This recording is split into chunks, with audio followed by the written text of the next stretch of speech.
विनाश का कारण है। शंका अगर परिवार में आ जाए, भाई भाई में तुरंत बंटवारा करा देती। और यही शंका अगर पत्नी के बीच आ जाए, कोर्ट कचहरी मुकदमा अदालत तलाक करा देती है।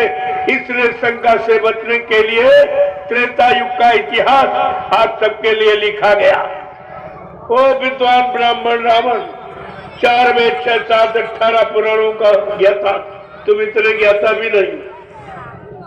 और जिसने उत्तम कुल पुलस्कर नाती शिव विरंच पूजे वो हती, इतना कुलीन ब्राह्मण जो भूते न भविष्यते, न कभी हुआ न आगे कभी होगा, पुलस्त ऋषि के परिवार का। और जिसने अपनी अखंड तपस्या साधना आराधना से ब्रह्मा विष्णु महादेव को बस में कर लिया था। लेकिन प्रेमियों, जब वो शंका से नहीं बच पाया तो तुम तो कुछ भी नहीं हो, तुम्हारे पास तो कोई शक्ति भक्ति नहीं है। वो नहीं बच पाया, समय के जगह नाम में शंका से क्या शंका की कि जो ऋषि मुनियों ने राम नाम जगाया, उस राम नाम को भगवान का नाम नहीं माना। कहा ये भगवान का नाम नहीं और ये राम भगवान नहीं।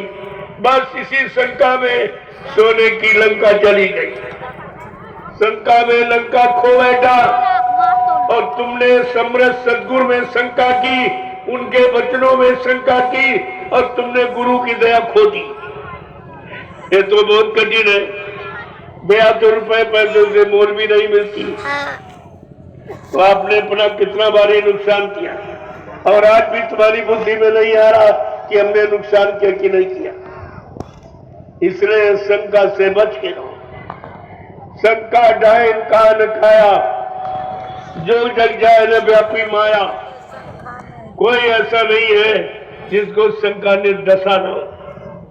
जो संत महापुरुषों के वचनों को मान लेता है और समझ लेता है और सब पर समान श्रद्धा सेवा भाव रखता है, वो इस शंका डायन से बच पाता है।